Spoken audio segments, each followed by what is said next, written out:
Watch abstract data packets colliding and bottlenecking inside this fiber optic network. This simulation visualizes the high-volume, asynchronous traffic pulsing through any active computer system. Managing that traffic presents a strict challenge for an operating system. When countless independent threads attempt to access the exact same shared database or file simultaneously, the system has to dictate who gets in and who waits. To solve this, we first have to categorize our traffic. The majority of these threads are what we call readers. A reader's only function is to retrieve data from the shared resource. It observes, but it never alters the information. The second type of thread is a writer. A writer actively modifies, updates, or overwrites the data inside that shared memory block. Readers can safely read simultaneously without breaking anything. Writers cannot. The core tension of shared data architecture is finding a way to guarantee the safe execution of writers without slowing down the massive, constant volume of readers. This animated diagram visualizes the first unbreakable rule of our system: mutual exclusion. When a read writer node enters the memory block, it requires total, isolated access to prevent data corruption. No other writers and no readers can be inside. The second rule is concurrent access. Because readers don't alter the data, multiple blue reader nodes can and must be allowed to circulate inside the block at the exact same time to maximize the system's throughput. You might be tempted to just slap a standard global lock on the resource for every single thread, but doing so forces the readers into a slow, sequential single-file line. It creates a massive artificial bottleneck. To fix this bottleneck, we need to engineer a specialized piece of logic known as the first reader's writer's algorithm. We are going to build this dual semaphore algorithm from scratch to achieve perfect concurrency. Then we are going to look closely at the math to expose a hidden flaw in its design, one severe enough to trap the system. Let's step into an abstract workspace to construct our synchronization model. This split-screen diagram outlines our toolkit. On the left is our fenced-in memory block. On the right, the code editor shows the 3 specific variables we need to govern access: 1 integer and 2 semaphores. First is read count. This integer simply tracks exactly how many readers are currently inside the resource. Next is the WRT semaphore, the primary gatekeeper. Its job is to lock the entire resource down against writers. Finally, the mutex semaphore. This acts as a secondary specialized lock used exclusively to protect the read count variable itself from race conditions when multiple readers try to update it at once. The pseudocode for our writer is highly straightforward. To write, it issues a wait command on the WRT semaphore, executes the data change, and then issues a signal command. Watch the execution. The writer drops the WRT state to 0, locking the gate behind it. It enters, completes its task, exits, and switches the state back to 1, unlocking the gate. The writer's code requires 0 coordination with other threads because it demands total isolation. That means all the architectural complexity required to achieve concurrency must be handled by the readers. Let's trace the entry sequence for the readers. The behavior of the system changes depending on whether the resource is occupied. We'll start with the very first reader arriving at an empty system. To enter, the reader locks the mutex to safely adjust our tracking variable. It increments the read count from 0 to 1. Here is the critical logic check. The algorithm uses an if statement to ask the system, is this the first and only reader?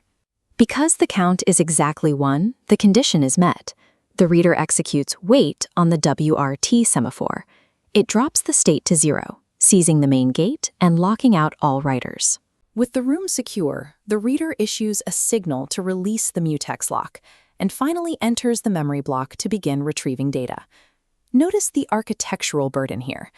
The very first reader to arrive acts as a surrogate lock.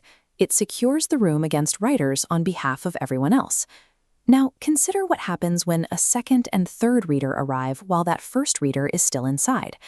The second reader locks the mutex and increments the read count up to 2. But look at the logic bypass. Because the count is now 2, the if condition fails. The second reader completely skips the command to interact with the main WRT gate. It simply releases the mutex and directly joins the first reader inside the block. This process scales infinitely. As long as the room isn't empty, every incoming reader safely piggybacks on the secure lock established by that very first thread. By utilizing a conditional bypass, we have solved the concurrency constraint. Thousands of readers can pour into the resource without bottlenecking at the main gate. When a reader finishes its task, it must systematically execute an exit sequence to clean up the workspace. To leave, the reader locks the mutex, decrements the read count by 1, and then unlocks the mutex. Next, the exit logic checks the inverse condition. Am I the last reader leaving the room?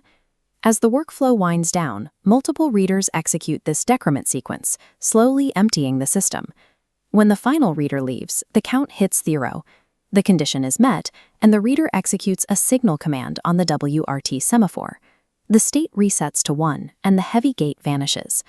This specific action officially releases the shared resource back to the system, granting access to any waiting writers. This is the reader priority algorithm. We have constructed a mathematical model that successfully enforces strict mutual exclusion for writers while allowing boundless concurrency for readers. The logic appears flawless, but to see how a system behaves in the real world, you have to subject it to an edge case stress test. Imagine a relentless, overlapping stream of incoming reader requests constantly hitting the system's server under an extremely heavy load. This horizontal Gantt chart timeline maps the resulting queuing behavior. Because new readers continuously arrive before the old ones finish processing, the read count hovers well above 0. The room never actually empties. This breaks our exit logic. If the count never hits 0, the condition remains perpetually false, and the crucial signal command on the semaphore is never reached. The main gate is permanently locked. As a result, the waiting writers travel outside the system, blocked from updating the database indefinitely. In computer science, this systemic failure state is called writer starvation. By perfectly optimizing our math for reader throughput, we inadvertently engineered an inescapable trap for the writers. Writer starvation is the defining vulnerability of the reader priority algorithm. Modern operating systems frequently circumvent this exact flaw by implementing a variation called the writer priority algorithm. To prevent the writers from being locked out infinitely, this model introduces an additional semaphore. The moment a writer enters the queue, that new semaphore actively blocks any new readers from entering the system, forcing the room to eventually empty. Other architectures employ fair solutions, stripping away priority entirely in favor of strict first-come, first-served queuing to prevent starvation for both sides.